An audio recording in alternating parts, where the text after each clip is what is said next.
oduun sobaa karaa lamaan uumamuu danda'a jedheen ilaalanii. Oduun sobaan kun karaa lamaan kan faffaca'u. Oduu sobaa ittisuun yookiin immoo akka inni hin babal'anne gochuun itti gaafatamummaa eenyuuti? Kanuma keenya hundaadha. Numarraa kan eegamu. Hundi keenya iyyuu responsibility. Dirqamni guddaan ammas kan jiru gaazexeessitoota. Ani waa sadii kaa. Tokkoffaa mootummaa irraa waan eegamu jira. Akkuma Muhammad kaas gaazexeessitoota irraa waan eegamu jira. Akkuma Gammachuun kaas. Sadaffaan inni tuqamin opinion leaders. Activists ta'uu danda'u karaa biraan. Opinion leaders. Social media by the way, albee karaa lamaati. Oduun sobaa yookiin fake news maal jechuudha?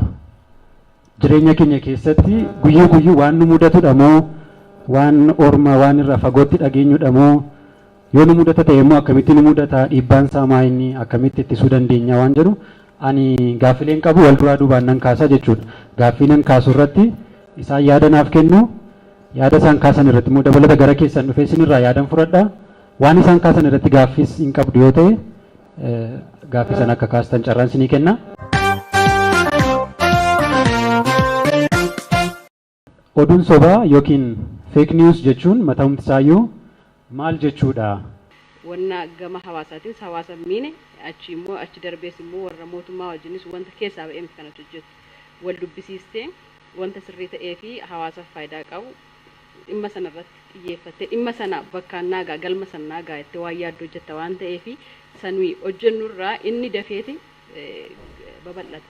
Namnis dafee isa ilaalaa nama baay'ees qaba nama ilaalu hedduu qaba isa kaan irra yaada.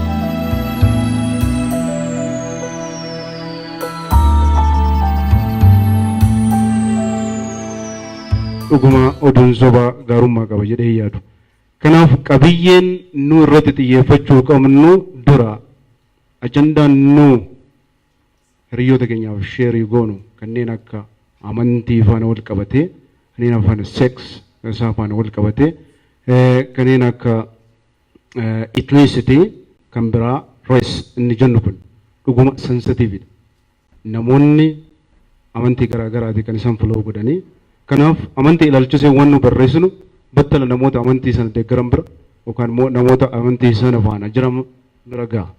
Kanaaf hundi keenya illee yeroo dhimma amantii ilaalee yookaan immoo amantii giddu galeessa godhatee postii ta'e argin tasgabboofne dubbisuun nurraa eegama. Maaliif amantiin kun dhuguma sensitiividha. Namoota hedduutu amantii nu deeggarra. Kanaaf emotional aspectii qaba, emotional contentii qaba waan ta'eef xiyyeeffannoon keenya isa irratti hamma kana ta'uu qaba jechuudha. Kanaaf qabiyyee dirqama ilaaluun ammallee wanta nurraa eegamudha.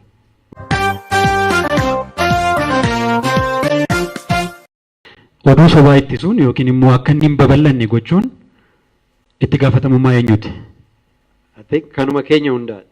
Numarraa kan eegamu. Hundi keenya iyyuu responsibility. Dirqamni guddaan ammas kan jiru gaazexeessitoota. Ani waa sadii kaa. Tokkoffaa mootummaa irraa waan eegamu jira. Akkuma Muhammad kaas gaazexeessitoota irraa waan eegamu jira. Akkuma Gammachuun kaas. Sadaffaan inni tuqamin opinion leaders. Activists ta'uu danda'u karaa biraan. Opinion leaders. Social media by the way, albee karaa lamaati. Qabsoon Oromoodha osoo social media mallee waan as ga'u natti fakkaatu. Anwar as taa'uu dhiisuu mala. Biyya alaa waggaa dheeraan ture waan ta'eef. Baay'ee nu fayyadeera. Faayidaan isaa guddaadha.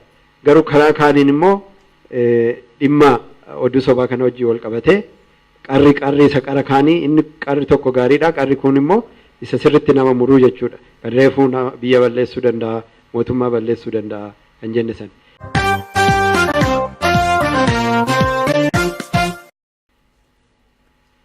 Karaa mootummaas yoo laallame wanti kun waan haaraadha.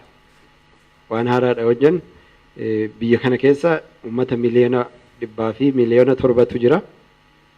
San keessa miliyoona 4 duwwaadha kan sooshaal miidiyaatti fayyadamu. Sooshaal miidiyaanuu gara keenyatti akka haaraatti dhufaa jira jechuudha. So kanaaf sooshaal miidiyaan kun immoo maaliidhaaf hojjetame? Maal duubni isaa maali?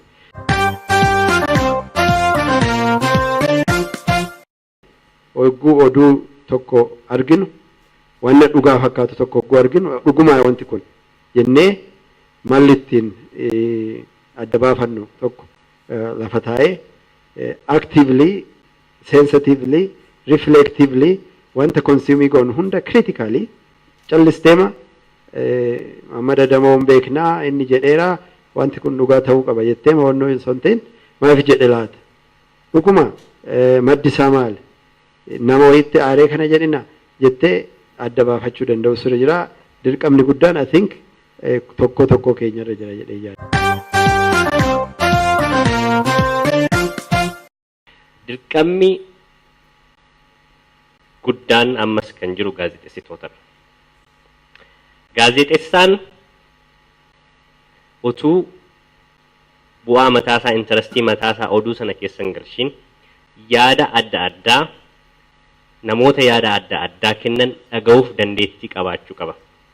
Dhugaa ol kaasee mul'isee marii dhuga qabeessa gaggeessuu qaba. Sobarraa eeganii oduu dhugaa dhiyeessuun hojii qofaa osoo hin ta'in ergama miishinii guddaadha. Kanaafuu gaazexeessaan tokko oduu dhugaa oduu nagaa buusuu danda'u sanarratti gadi keessa seenee rakkina kana maaltu uume boroo rakkina kana maaltu jira sababni isaa maali jedhee keessa seenee sirriitti xiinxalee bitaa mirga hundumaa dhaga'ee yaada hundumaa perspektiivii adda addaarraa fidee rakkina jiru sana mul'isee rakkina sanaaf immoo maali sababni isaa maal ture akkamiin immoo hiikamuu danda'a jedhu yaada sana dhiyeessee nagaa buusuu qaba. Kanaafuu hojiin gaazexeessummaa hojii qofaa osoo hin ta'in ergama guddaadha gatii ta'ee fi ammas itti gaafatamummaa guddaa kan qabatanii jiranii gaazexeessitoota yeroo baay'ee miidiyoonni adda addaa sooshaal miidiyaa sirriitti fayyadamu nagarra oduu sooshaal miidiyaa sanarratti daddarbu oduu sabaa kana jarri sirriitti gadi ta'anii sirriitti xiinxalanii hubatanii yoo hojjetanii oduu sabaa kana fashaleessuu akka inni babal'eessu gochuu danda'u gatii ta'eef itti gaafatamummaan guddaa ammas gaazexeessitoota irra jira jechuun barbaadama.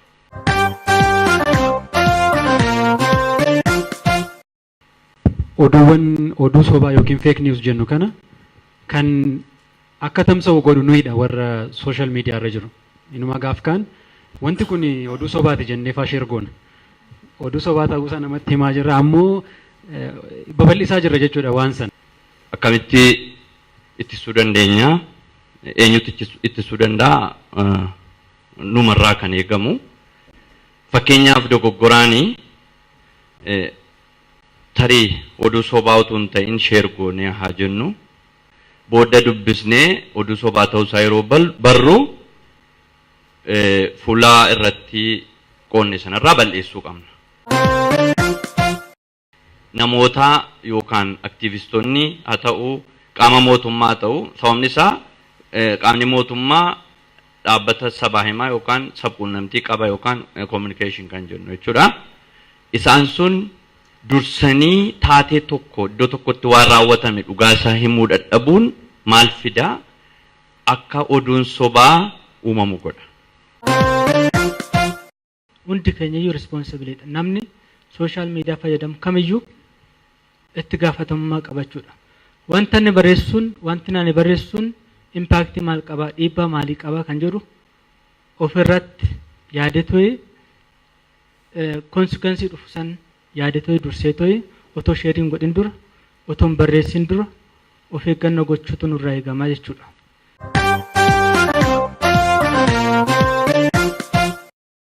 Miidiyaaleen dhugaa dubbatu jennee amannu itti gaafatamummaa qabu. Oduun sobaa sun yeroo gadhiifamuu jalqabu oduun sun soba ta'uu dafanii mirkaneessanii uummataaf gabaasuun barbaachisaadha.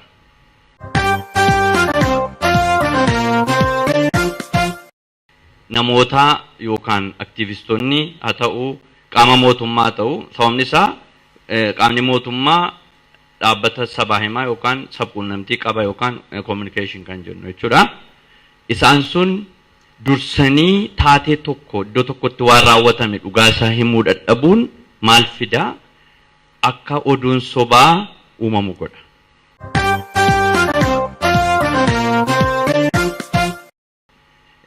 Oduun sobaa karaa lamaan uumamuu danda'a jedheen ilaalanii jalqaba irratti lafumaa kaa'anii uumu.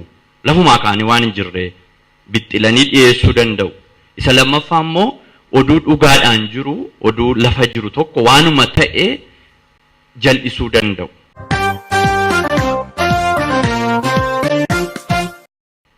Formal miidiyaa ta'anii to'i oduu dharaa kan tamsaasan jiru. Fakkeenyaaf dhiyeenyuma kana miidiyaa isatti jedhamu Dambidoolotti mootummaan naannoo sanii yookaan immoo mootummaan naannoo Oromiyaas haa ta'u uummata naannoo Amaaraatii dhufaniitu achi qubatan buqqise jedhetti miidiyaa waan oduu dharaa suura kanaan dura bakka biraatti ka'e poostii gochuudhaan bifa saniin waan gochaatti ture jechuudha. Jibbiinsa uummata naannoo kanarratti qabu halas bifa sanii mul'isaatti ture jechuudha. Kun maal fidaa wal dhabbii uummata san lamaan gidduu jiru caalatti akka jabaatu godhachuudha. Kanaaf broadcasting baalasilxaan authoritiin dhimma akkasii yeroo argu tarkaanfii fudhachuu qaba jedhee yaadachuudha.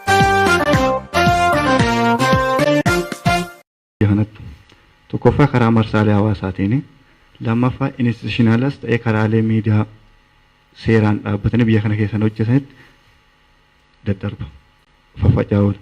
Fakkeenyaaf dhiyeenyuma kana miidiyaa isatti jedhamu Dambidoolotti mootummaan naannoo sanii yookaan immoo mootummaan naannoo Oromiyaas haa ta'u uummata naannoo Amaaraatii dhufaniitu achi qubatan buqqise jedhetti miidiyaa waan oduu dharaa suura kanaan dura bakka biraatti ka'e poostii gochuudhaan bifa saniin waan gochaatti ture jechuudha. Jibbiinsa uummata naannoo kanarratti qabu halas bifa sanii mul'isaatti ture jechuudha. Kun maal fidaa wal dhabbii uummata san lamaan gidduu jiru caalatti akka jabaatu godhachuudha. Kanaaf broadcasting baalasilxaan authoritiin dhimma akkasii yeroo argu tarkaanfii fudhachuu qaba jedhee yaadachuudha. Faaktiin lama establish ta'eera. Oduun sobaa miidhaa qaba akka waliigalaatti akka biyya keenyaatti wantoota haala qabatama biyya keenyaa irraa ka'ee oduun sobaa rakkoo hamaa fidaa jiraachuun isaa beekamaadha. Kun faaktii establish ta'eeru eenyutu itti gaafatamummaa qaba maaltu ta'uu qaba waan jedhu irratti wantoota kan fakkeenyaaf gaazexeessitoota irraa itti gaafatamummaa qabu isaan namoota dhuunfaa mootummaa.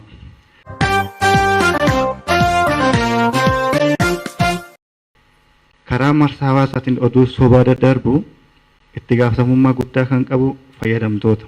Akkuma jalqabaa walgahii irraa kaasuuf yaalametti haaraadha wanti kun teekinooloojiin kun haaraa dhufee namoonni waan kana sirriitti beekanitti fayyadan namoota muraasa namoonni baay'een arganiituma fayyadamu akkaawuntii verifaayi gochuun beekanii akkaawuntii nama tokko bananii eenyu dhuguma fakkeenyaaf maqaa Jawaar Mahaammadiitiin akkaawuntii 10-20tu banama. Namni waan maqaa Jawaar Mahaammadiitiin barraa'e banee osoo hin laane sheer godha yookaan ofii irratti kooppii godhee peestii godha. Hammanatti deemameera. Isa kanaaf itti gaafatamummaan guddaa kan qabu fayyadamtoota. Isa irratti immoo miidiyaan awareness creation hojjetamuu qaba. Hubannaan hawaasaaf kennamuu qaba. Fakkeenyaaf barataan yuunivarsiitii kana gochuu dadhabadhee yaadu. Biyya kana keessa kan jiru namoota yuunivarsiitii jooyin godhan yookaan namoota sadarkaa sanitti hubatan qofaa miti. Hawaasni bal'aa waan kana hubachuu akka qabu yeroo yerootti awareness creation irratti hojjetamuu qaba. Fake accounts yeroo hunda check akka ta'uu qabu. Namoota responsibility waan tokko poostuu qofa information hordofamuu akka qabu sirriitti irratti hojjetamuu qaba. Gaazexeessitoota irraa wanni eegamu tokkoffaa ogummaan pirinsipilii mataa isaa qaba. Namni gaazexeessaa ta'u tokko namoota biraa irraa wanti adda isa godhu jira. Pirinsipilii qaba ogummaan inni ittiin hojjetu. Pirinsipilii san gaa'e ta'uu qaba. Responsibilii hojjechuu qaba.